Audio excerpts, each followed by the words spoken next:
Un entretien de Naila Hanoomanjee, la une avec Danny Balluck ou encore les Business Files de la semaine. Bienvenue dans Actu Eco, votre rendez-vous économique hebdomadaire.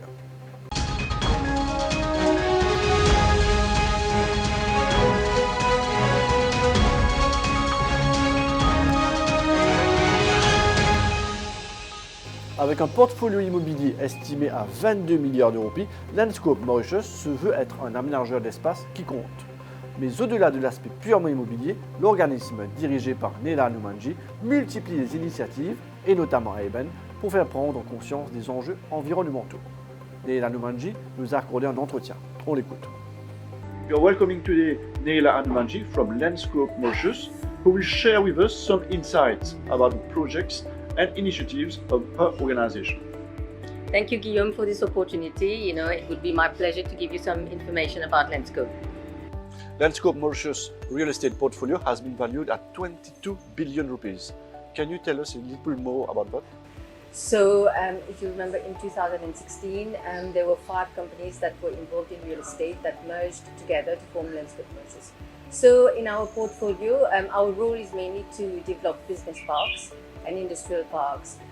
We also own industrial buildings. We own 4 office towers. We own a retail center at Poli Waterfront. We own the SBICC. But essentially, our role is to develop business parks and industrial parks, and also industrial buildings to lease to private promoters, investors, to bring FDI and create employment in Mauritius. Landscope Mauritius has been partnering with other partners to promote sustainable development in the region of Eben. Can you tell us a little more about that? So, as you know, Eben Saudi City, we have approximately 50 buildings to date, and we have over 1,000 businesses working in Eben. So the idea was to gather all the promoters together to the same green sustainable cause. So firstly, we partnered with Metro Express.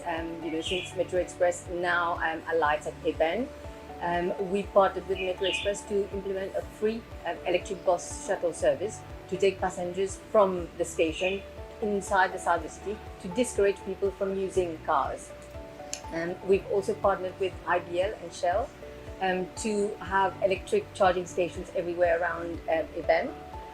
We have partnered with Mission Vert, for example, to do recycling of plastic cans, plastic bottles, cans, and also paper, recycling paper. So with so many businesses, the impact can be more. So that was the idea just within Eben Saudi City. As a company, we have other green initiatives, but this was the idea behind Eben because we can have more impact.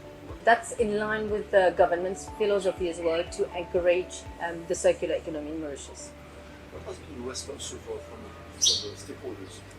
Very, very positive. In fact, a few of them have come up with their own suggestions, and the consensus is that we should form a committee of developers and landlords in Eben to further the cause even more.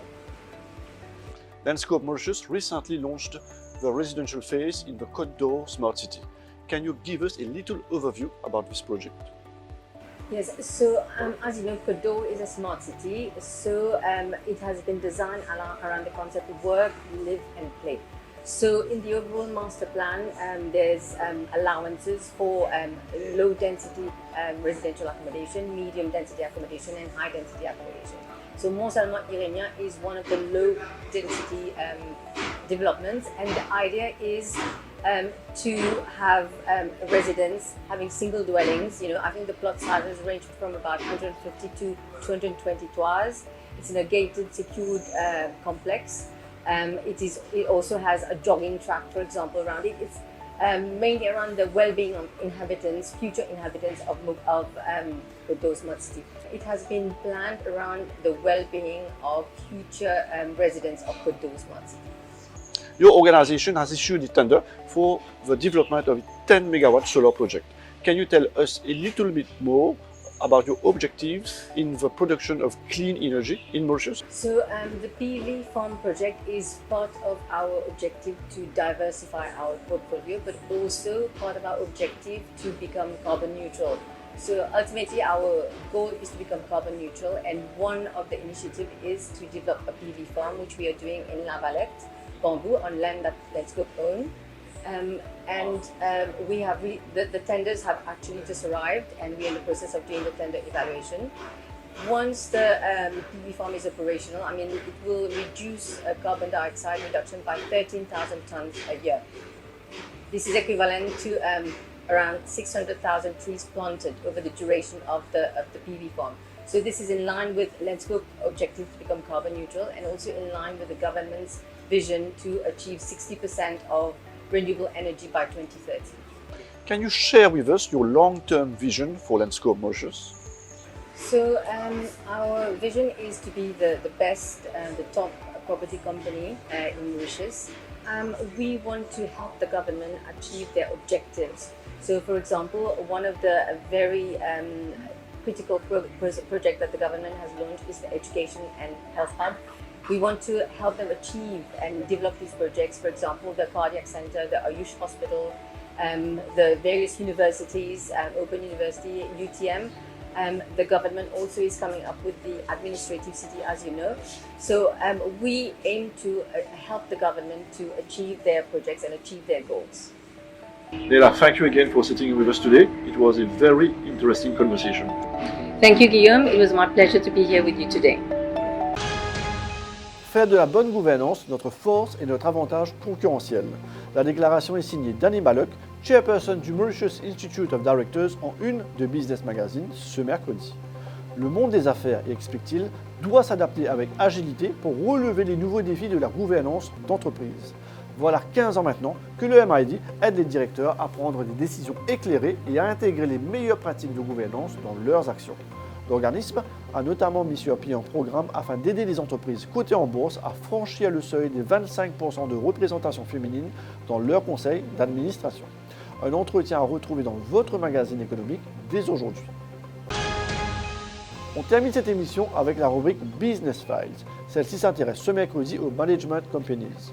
Vous y retrouverez un dossier complet sur ce sujet. Nous voici arrivés à la fin de cette émission. On se retrouve la semaine prochaine pour un autre numéro d'Actu Eco. En attendant, retrouvez-nous sur notre site web, mais également sur nos pages Facebook, LinkedIn et YouTube. À bientôt. Retrouvez dès aujourd'hui Business Magazine dans les supermarchés et en version numérique sur kiosque.larsentinelle.mu. Recevez cette semaine en supplément Automoto.